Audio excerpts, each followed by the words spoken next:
I knew the moment I stepped into the arena that the challenge was meant for me. The dust was still settling from the hovercraft convoy that had brought me here to Kalar Prime, a neutral colony world famous for its trading hubs, black market auctions, and public dueling circles. I had come to disappear, to blend into the noise, buy parts for my ship, and leave quietly before anyone recognized me. But fate, as usual, had other plans. A crowd was already forming around the dueling sands, a circular pit lined with silver pylons that crackled faintly with containment energy. The air smelled of ozone and hot metal. Vendors shouted, gamblers exchanged credits, and distant speakers blared combat statistics between the reigning champions. And then I saw her. She stood alone in the center of the arena, armor gleaming under the twin suns. Tall, poised, deadly. Her hair, silver-streaked with crimson, was tied back in a warrior's braid.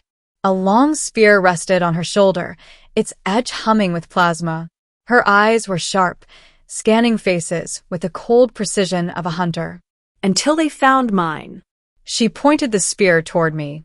You, she said, voice echoing through the amplifiers. I challenge you. The crowd roared with excitement. I froze. Not because I feared her, but because I recognized that armor. It was Valkyrian. And if she was Valkyrian, then she was of the same bloodline I had once sworn allegiance to. Once. I forced a breath. I'm not here to fight. She narrowed her eyes. Coward? I clenched my jaw. Pragmatist. The crowd booed. Jeers and laughter rained from the stands. Someone threw a metal cup. She stepped closer. Or, do you fear that you'll lose? I met her gaze. No. I fear what happens if I win. Her grip tightened. Enough words. Fight me or kneel. The words echoed through me like a curse. Kneel. I'd spent 10 years kneeling, to warlords, to false gods, to my own guilt. I would never kneel again. Something inside me snapped. I stepped forward into the arena. The crowd exploded with cheers as attendants activated the pylons, sealing the dueling circle in a crackling dome of energy. My opponent, this proud Valkyrian warrior, twirled her spear and took a combat stance. What is your name? She demanded. I hesitated, but only for a moment. Kale Reese, I said. Former captain of the 7th Legion. Her eyes widened just briefly. So you're Valkyrian, she muttered. I thought I smelled dishonor. I chuckled bitterly. You don't know the half of it. I drew off my jacket, revealing the combat harness beneath. My muscles tensed as I reached for the wraps that bound my left arm. Her eyes followed my movements. You will fight barehanded? She asked, amused. Not quite, I said, unwrapping the final layer. And there it was. A black sigil burned into my skin. A swirling, intricate mark that radiated faintly with pulsing red light. The crowd gasped as they recognized it. The mark of Vorin. Her spear lowered an inch. You bear that symbol? She whispered. I nodded slowly. Her expression shifted, not to fear, not to rage, to shock, then to confusion, then unexpectedly to pain. She staggered back a step. You how? She choked. The crowd murmured. No one understood what was happening. But she and I did. Anyone bearing the mark of Vorin was either a war criminal or a fallen hero. Because Vorin had been the god of war to our people. And only those who had survived the rite of eternal flame had earned, or been cursed with, that mark. I remembered the flames. I remembered the screams. I remembered her. Wait. No. That was impossible. I stared at the Valkyrian woman. Her eyes were wide, locked on my tattoo. And then I saw it. A faint scar along her right collarbone. Shaped like a crescent. Burned long ago. My chest tightened. That scar. That mark. I knew it. I had seen it as a child. She had been there. Before the flames. Before the rite. Before everything ruined us. Lyria? I whispered. Her eyes widened further. She spoke my name, not the one I had given, but the one I had buried. Chiron. My heart stopped. Only one person had ever called me that. My sister. The middle, blood revealed. The crowd, having no idea what just unfolded, began chanting for combat. But neither of us moved. Lyria, my sister by oath if not by blood, lowered her spear. You survived, she whispered. All these years. I thought you were dead. I was, I said quietly. In every way that mattered. She swallowed hard. Her hands trembled on her weapon. I challenged you, she said, voice breaking. I didn't know. Neither did I admitted. The pylons crackled impatiently.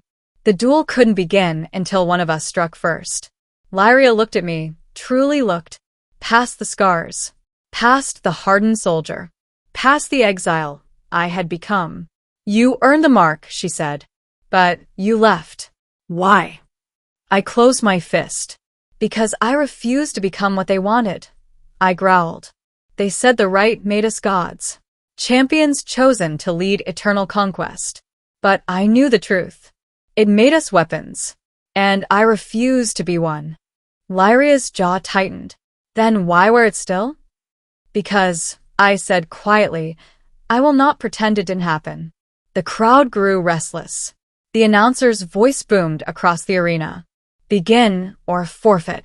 Lyria lifted her spear. For a moment, I thought she would lower it. But instead, she planted the butt in the ground. This duel ends, she declared. The crowd booed furiously. Some threw debris. Even the announcer sputtered.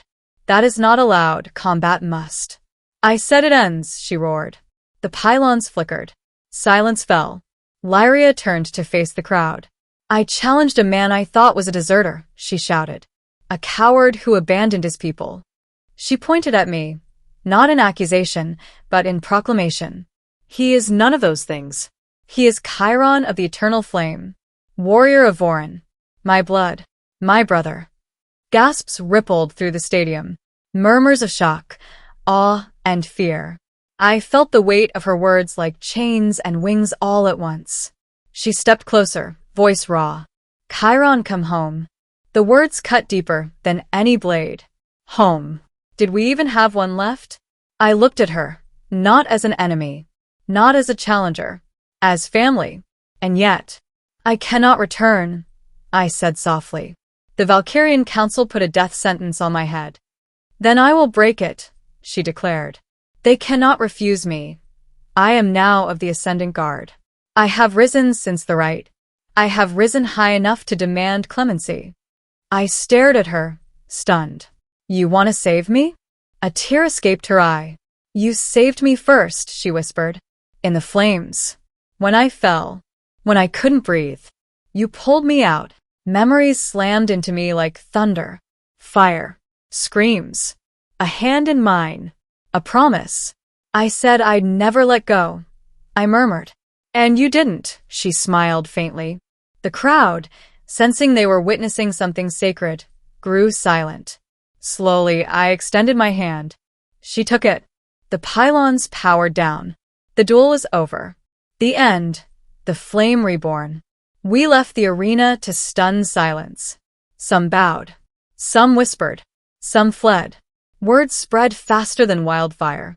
Chiron and Lyria, twin embers of Vorin, reunited. But with fame came danger. By the time we reached the spaceport, a fleet of Council interceptors was already descending, sleek black ships bearing the insignia of the Valkyrian High Order. Run, I hissed. No, Lyria said firmly. Stand. The docking bay doors opened with a hiss. A dozen Council guards marched out, weapons drawn.